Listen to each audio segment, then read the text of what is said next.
Hey there everyone, I'm Tom Day. This is the Default Agent channel. Today I'm going to give you an overview of what it's like to list REO properties. I'm going to talk about the good, the bad, the ugly, challenges, opportunities that are out there. If you spend any amount of time on YouTube looking at real estate videos, there's a ton of them predicting some kind of a market crash sometime soon. I have no idea whether the market will crash or not, but the market will definitely change. Business cycles have boom and bust periods. Right now we're booming. It could bust. It will definitely change though. I got started doing REOs as a fairly new agent in 2008. It was how I managed to not just survive, but to thrive during the last market catastrophe we had. During that time period between 2006 and 2010 or so, fully 25% of the agents across the country got out of the business. They quit. Here in South Florida, where I work, it was more like 35% of the agents left the business. Here we are in early 2022, and membership in the NAR has ballooned to more than 1.5 million agents.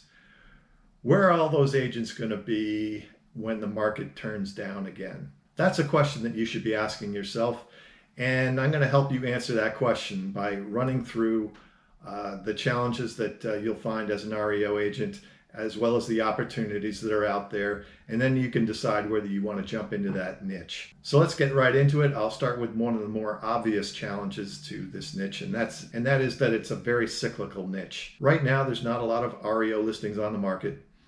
There haven't been any in the last year and a half due to COVID. All of those listings that have been on the sidelines will eventually make their way to the market. I expect sometime soon, sometime this year, we're going to see those hit the market. And as time goes on, we're going to see more and more of them. Another challenge that you're going to run into as a REO agent is a lower commission percentage.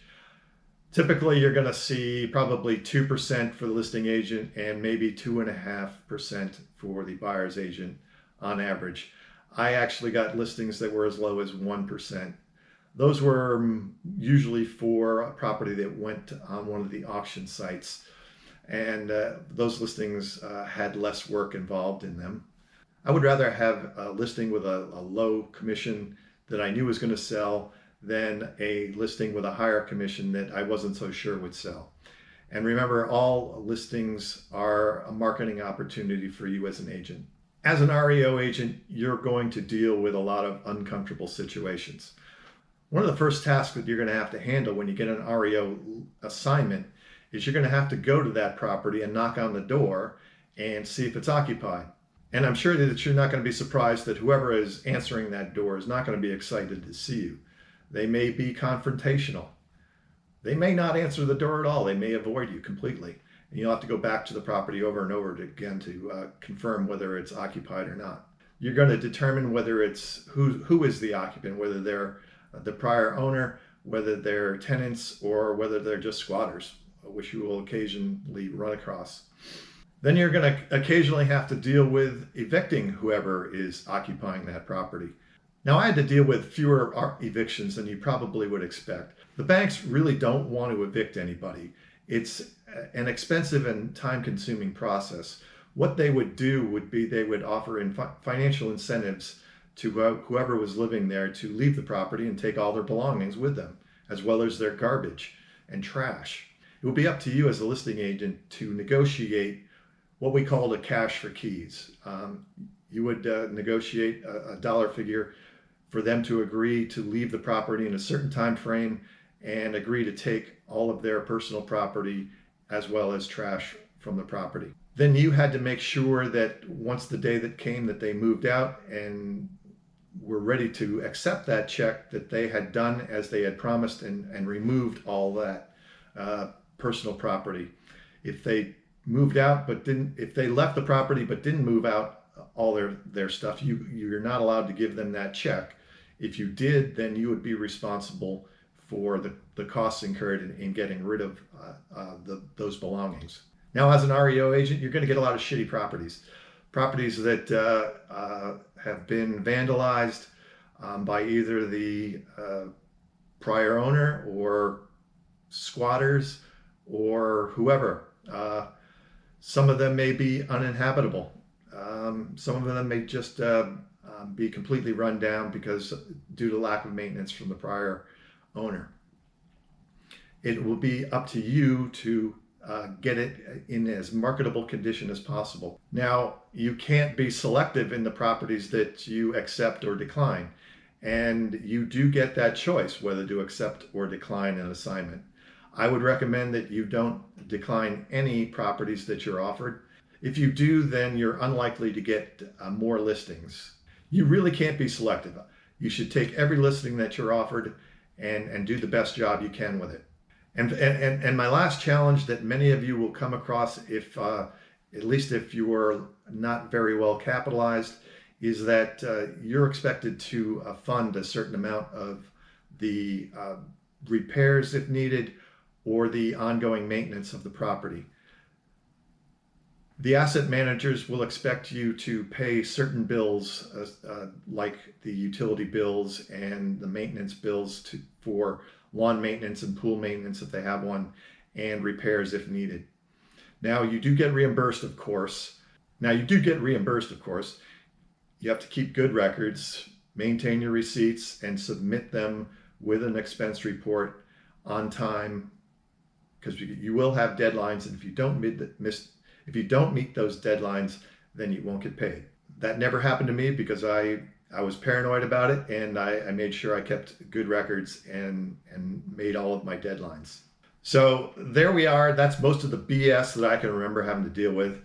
Now I'm going to talk to you about all the opportunities there are in being an REO agent. Now, first of all, in my opinion, it's the best way to earn money during a down cycle as a realtor. It's not the only way. There were plenty of agents that did not list REO properties that still managed to survive the last market catastrophe, but the REO listing agents were the ones that made the most consistent income. You're going to deal with a different type of customer altogether. When you're taking conventional listings, you're dealing with homeowners who are basing their decisions based on emotions. They're not used to making major business decisions all the time. They're going to have unrealistic expectations. Your customers are going to be asset managers, and they think more pragmatically, more analytically. They're tasked with getting that property sold. That's their job. Their goals are mostly aligned with yours. So it's going to be a much easier process once you get the property on the market. Since your primary customer is going to be an asset manager, you're going to be working more regular hours. You're not going to be taking phone calls at 10 o'clock at night. You're not going to be showing property on a Friday evening or a Sunday morning unless you want to. Asset managers, they work 9 to 5 Monday through Friday, and if that's all you want to work, that's all you're expected to work. Now, listing REO properties, I double-sided a lot of deals. At least 60%, maybe as much as 70% of my listings, I got both sides of the commission. If you're getting a consistent flow of REO listings, that's something you can build a team around.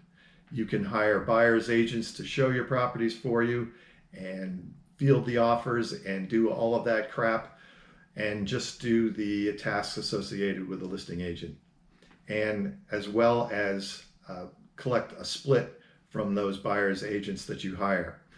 In other words, you're scaling your business. You're not trading all of your time for money. You're earning some money off of your buyer's agents. Well, if you've made it this far through the video, I guess I haven't scared you away. First of all, I want to thank you. Please hit that like button for me. If you want to learn how to get REO listings, I suggest you watch this video called How to Get REO Listings. While you're at it, please subscribe to my channel. I'll be creating some more content to help mentor you as an REO agent. My name's Tom Day, and I will see you next time.